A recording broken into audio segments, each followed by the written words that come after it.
The Clever Weaver, an Armenian fairy tale.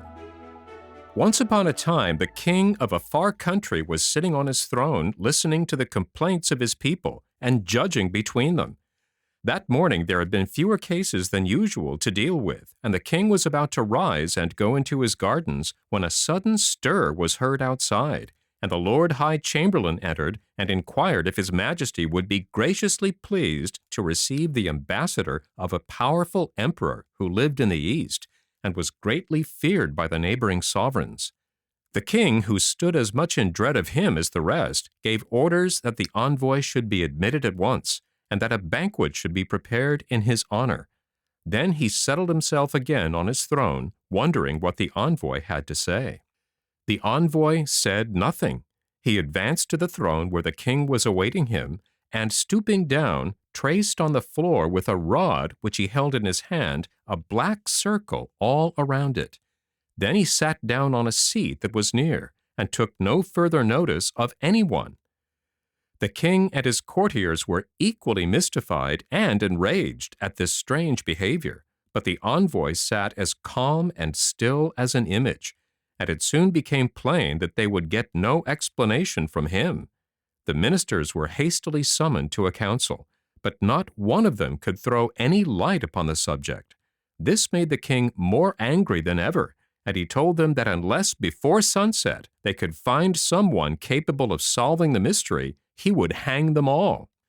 The king was, as the ministers knew, a man of his word, and they quickly mapped out the city into districts so that they might visit house by house and question the occupants as to whether they could fathom the action of the ambassador. Most of them received no reply except a puzzled stare, but luckily one of them was more observant than the rest, and on entering an empty cottage where a swing was swinging by itself, he began to think it might be worthwhile for him to see the owner. Opening a door leading into another room, he found a second swing, swinging gently like the first, and from the window he beheld a patch of corn and a willow which moved perpetually without any wind in order to frighten away the sparrows. Feeling more and more curious, he descended the stairs and found himself in a large, light workshop, in which was seated a weaver at his loom. But all the weaver did was to guide the threads, for the machine that he had invented to set in motion the swings and the willow pole made the loom work. When he saw the great wheel standing in the corner and had guessed the use of it, the merchant heaved a sigh of relief.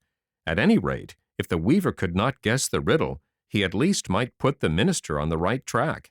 So, without more ado, he told the story of the circle, and ended by declaring that the person who could explain its meaning should be handsomely rewarded. "Come with me at once," he said. "The sun is low in the heavens, and there is no time to lose." The weaver stood thinking for a moment, and then walked across to a window, outside of which was a hen coop with 2 knuckle bones lying beside it. These he picked up, and taking the hen from the coop, he tucked it under his arm. "I am ready," he answered, turning to the minister. In the hall the king still sat on his throne, and the envoy on his seat. Signing to the minister to remain where he was, the weaver advanced to the envoy and placed the knuckle bones on the floor beside him. For answer, the envoy took a handful of millet seed out of his pocket and scattered it around, upon which the weaver set down the hen, who ate it up in a moment. At that, the envoy rose without a word and took his departure. As soon as he had left the hall, the king beckoned to the weaver. "You alone seem to have guessed the riddle," said he, "and great shall be your reward, but please tell me, I pray you, what it all means." "The meaning, O king," replied the weaver, "is this.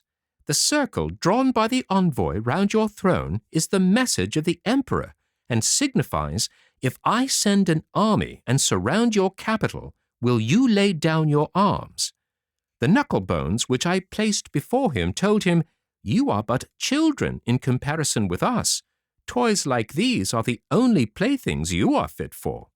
The millet that he scattered was an emblem of the number of soldiers that his master can bring into the field. but by the hen which ate up the seed he understood that one of our men could destroy a host of theirs. I do not think," he added, "that the emperor will declare war." "You have saved me and my honor," cried the king, "and wealth and glory shall be heaped upon you. Name your reward, and you shall have it, even to the half of my kingdom." "The small farm outside the city gates as a marriage portion for my daughter is all I ask," answered the weaver, and it was all he would accept. "Only, O king," were his parting words, "I would beg of you to remember that weavers also are of value to a state, and that they are sometimes cleverer even than ministers."